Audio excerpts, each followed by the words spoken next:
Šviligoja je pretreslo od nog do glave in začutil se je krepkega in velikega, kakor se čuti človek, kadar ima veličastno nalogo pred seboj.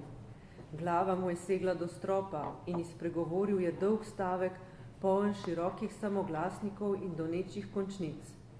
Nikoli se ni mogel spominjati, kakšne so bile tiste besede. Dal je Frfili roko in ta roka je bila neizmerno dolga. Ko jo je iztegnil, se je razprostirala pod njo vsa Šentflorjanska dolina. Vrata so se odprla in Frfila je odšel in ko je vzdignil nogo, se je zadel s podkovanim podplatom ob zvonik farne cerkve. Ob farovškem oknu je slonil župnik, stresel je nezadovoljno z glavo ter se napravil spat. Ko se je Šviligoj zjutraj predramil, so se motale nejasne slike po njegovi glavi. Ali hipoma mu je padla zavesa izpred oči in skočil je s postelje čvrst in vesel. Bil je še oblečen, ali domisliti se ni mogel, kdaj da je bil legel na posteljo. Spominjal se je toliko, da je prehodil po slovesu Frfilovem z velikimi koraki vso Šentflorjansko dolino. Ko je pogledal svoje čevlje, so bili v resnici še rosni in blatni. Opravil je svoja šolska opravila, pokosil je in pojužinal, a po južini se je napotil k županu. Županu se ni posebno hotelo, ker je bil debel, len in komoden človek, toda naposled se je zavedel svojih dolžnosti ter odšel s Šviligojem v občinsko hišo. Ni zahajal rad tja, posebno o mraku ne. Vedel je o slovesnih ponočnih ljudeh in njih slovesnih govorih, in če tudi ni imel o slovesnosti nobenih predsodkov, vendar ni imel rad opraviti z mrliči. Šviligoj je sedel za mizo, razpostrl po mizi Frfilove papirje in župan se je napravil, da bi čital. Ali videl ni na papirjih nič posebnega? Zdeli so se mu dolgočasni. Ker se ni hotel kazati učitelju v kaki napačni luči, je hlinil zanimanje. So na svetu stvari, ki so na prvi pogled smešne in malenkostne, a dobi posebno važnost, če pridejo v roke učenemu človeku. Izluščiti je treba jedro iz lupine.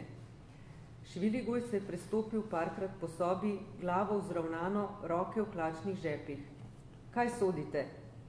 Jaz, vsekakor važne stvari. Če se preudari, nekaj posebnega je na njih. Diši iz njih, kakor po mrličih. Šviligoj je zamahnil z roko.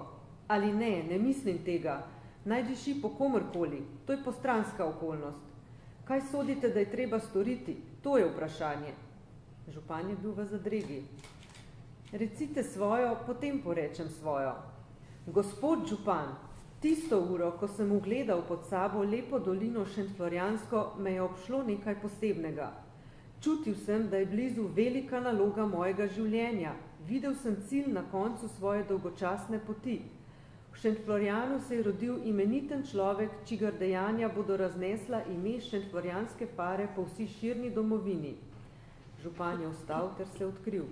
In jaz sem izbran, da zapišem njegovo ime v knjigo zgodovine. Skličite jutri občinsko sejo, da se pomenijo najimenitnejši možje Šentflorjanske fare o korakih, ki jih je treba storiti v tej važni stvari. Zakaj delati je treba resno, trezno, brez prenagljenja in brez površnosti. Oprostite, tisti znameniti mož je bil Štefan Frfila. Župan je listal po debeli knjigi svojih spominov, ali našel ni ničesar.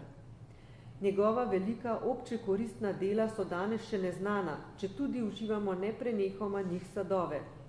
Pred 18 leti so obljubili življenjepis in še danes ga ni nikjer. Toda nespametno bi bilo čakati nanj. Ali je odvisno človeštvo od malomarnosti in pozabljivosti žurnalistov?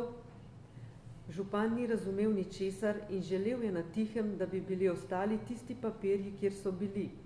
Ko je stopil iz občinske hiše na cesto, je bilo njegovo srce težko in nemirno. Kljub temu je sklical občinsko sejo. Tisto noč je romal popotnik po Šentflorjanski dolini. Usoda je hotela, da je prišel mimo pokopališča ter pogledal čez zid. Luna je sijala, nagrobni kamni so se svetili v njeni mirni svetlobi in drevje je stalo naokoli in molčalo. Ni se zganil niti en sam list. Po pokopališču so se sprehajali mrliči. Tu pa tam so stali v gručah ter se razgovarjali. Ob velikem križu je slonel Frfila, zelo ponosen in dostojanstven. Ali nocoj ne pojdete? Ga je vprašal občinski svetnik Stržina. Ne, je odgovoril Frfila prevzetno in oslaje. Ne, nocoj ne pojdem. Prikrižal je roke na prsih ter pogledal hinavsko proti nebu. Moji papirji so v poklicanih, zanesljivih rokah. Prišel je v šentflorjansko faro nenavadno učen in razborit človek, ki ve, kaj je svet in zna ceniti zasluge velikih mož. Ta človek se mudi v Šentflorjanu samo začasno. Prišel je po opravkih, visoka oseba, občuje z državnimi poslanci in tudi pri ministrih je že bil. Ko je ugledal moje papirje, je spoznal takoj, da ima opravila z nenavadno stvarjo. Slišal je o meni že prej. Razgovarjal se je takole. Nekoč ga je vprašal velik dostojanstvenik, ali ni bil rojen v Šentflorjanu naš veliki Frfila? Naš veliki Frfila? In on je odgovoril, da, v Šentflorjanu se je rodil. Tako gre po svetu slava človekova. Kje mislite, da vam jo vzidajo? Je vprašal Stržina pohlevno in spoštljivo. Na rojstni ali na občinski hiši? Na rojstni, mislim, na rojstni. Stoji ob veliki cesti, ni sicer izključeno. Lep bi bil spomenik pred cerkvijo, toda za zdaj meni ni do posvetne slave, ali zahtevam, da se spoštujejo zasluge odličnih rodoljubov in da se dado temu spoštovanju vidna znamenja. Ne zahtevam tega iz osebne prevzetnosti. Mladina naj ima vzglede pred očmi, da se ravna po njih v svojem nehanju. Da, hudo je samo človeku, če se mora ukvarjati s tako preprosto službo, ter da nima ljudi, ki bi občeval z njimi izobraženo in resno in ki bi ga razumeli. Stali so okrog njega poparjeni in osramočeni. Stržina je pogledal v stran, da bi ne videl Frfila njegovega nevoščljivega obraza.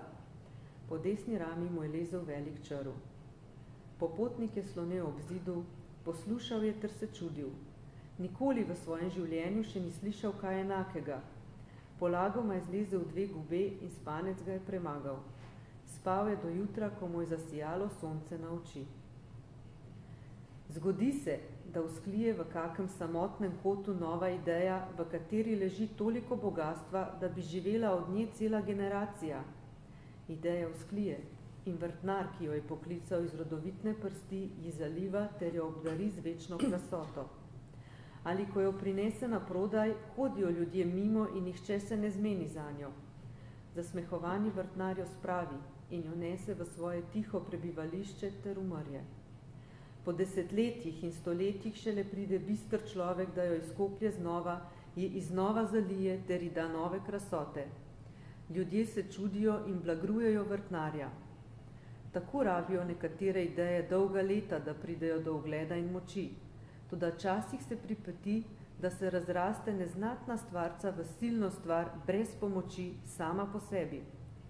Padla je med ljudstvo beseda in v trenutku je sklilo mogočno drevo, ki širi košate veje po vsi deželi ter trosi nanjo svoje blage sadove.